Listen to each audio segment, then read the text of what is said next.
Hello class third बेटे Hindi second का आपका जो बुक थी लास्ट तक वो हमने पूरी कर लिया है।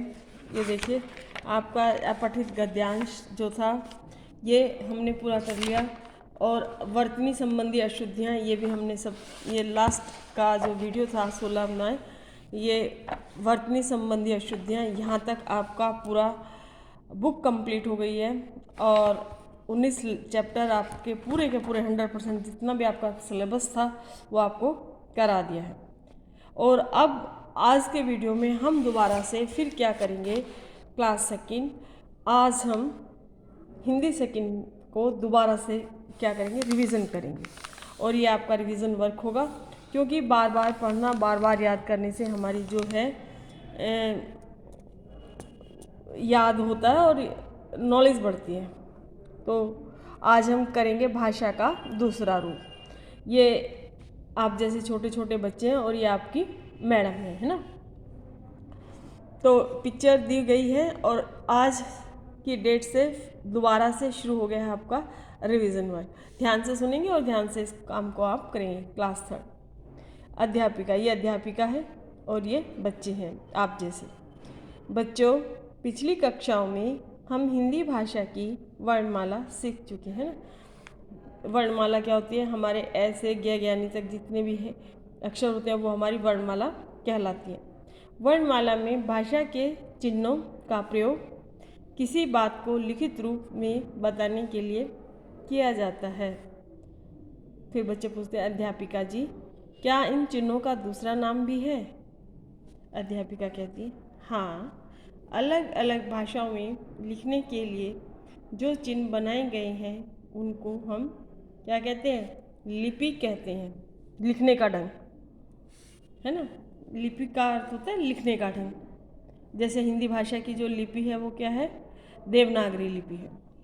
ठीक है, लिखने उनको हम लिपि कहते हैं, ठीक है। परंतु जो लोग देख नहीं सकते वे पढ़ते लिखते कैसे हैं?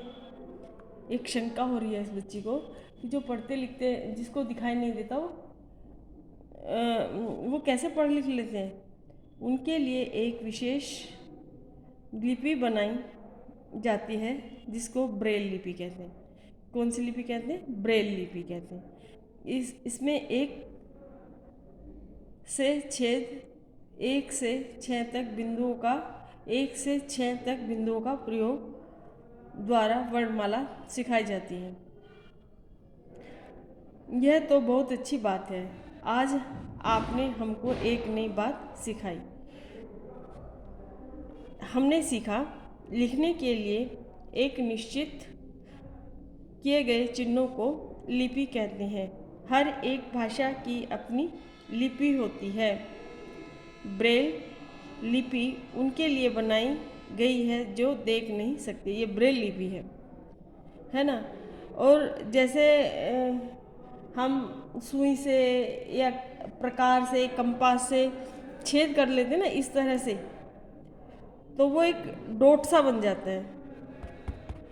वो पेन से नहीं लिखते, बस वो एक डॉट सा बन जाता है और उस डॉट को गिनते हैं कि ये कितना ऊपर कितना नीचे किस तरह से बना है और उससे के अंदाजे से ही वो अपनी भाषा की जानकारी रखते हैं और सीखते हैं। ये ब्रेल लिपि है। हर एक भाषा की अपनी एक लिपि होती है। ब्रेल लिपि उनके लिए बनाई गई है जो देख नहीं सकते हैं।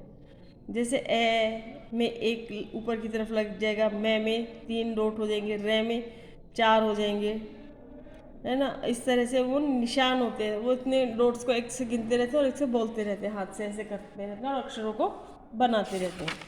आज हम करेंगे पार्ट 1 क्लास थर्ड। ये क्लास थर्ड हिंदी सेकेंड।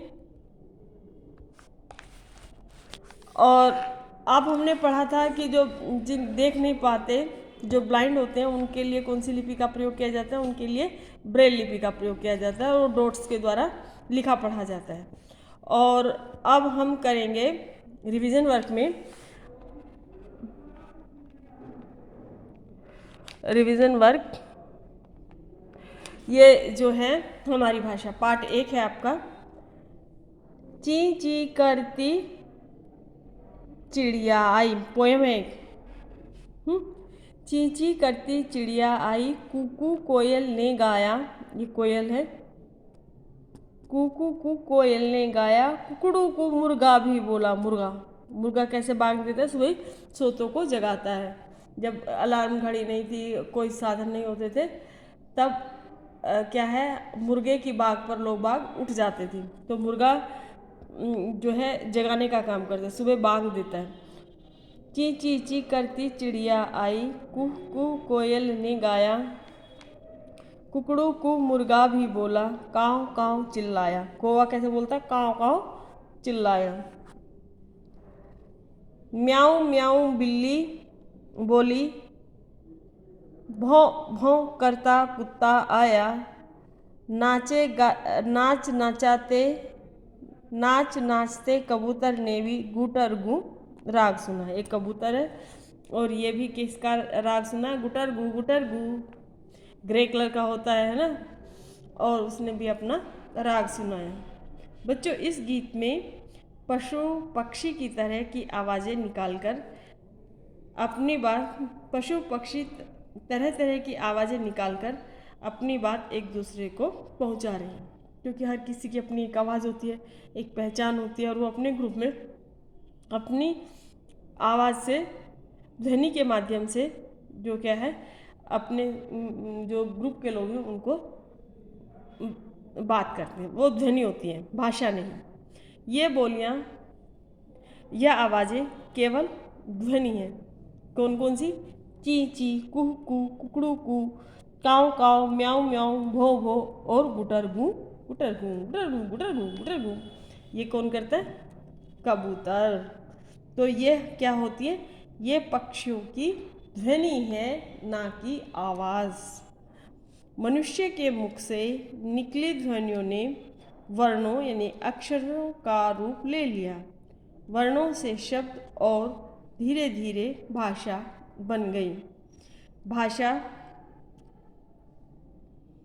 द्वारा हम अपनी बात एक दूसरे तक पहुंचा सकते हैं या पहुंचाते हैं। भाषा के माध्यम से ही अपनी बात या अपने विचारों को एक दूसरे तक पहुंचाते हैं, ये भाषा है। अब क्या है इसमें, जिसके द्वारा हम अपनी बात बोलकर या लिखकर एक दूसरे को पहुंचाते हैं, उसे हम क्या कहते हैं, भाषा कहते हैं। बच्चा सबसे पहले सुनकर और बोलकर भाषा सीखता है। यह भाषा का मौखिक रूप हुआ। आगे चलकर वह लिखना पढ़ना भी सीख लेता है। इसको भाषा का लिखित रूप भी कहते हैं। तो भाषा का लिखित और मौखिक रूप होता है, जिसमें हम अपनी बात को बोलकर या लिखकर अपने विचारों को एक दूसरे तक पहुंचाते हैं, वो हमारी क्या होती है, भाषा होती है। तो प्यारे बच्चों, क्लास 3 आज हमने फिर से रिवीजन वर्क में क्या पढ़ा, हमारी भाषा पार्ट 1।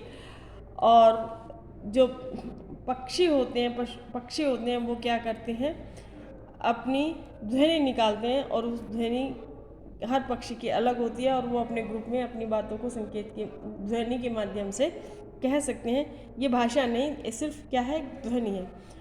ठीक है, कल हम जो है इसका बुक वर्क करेंगे। आज के लिए इतना ही काफ़ी। बाय।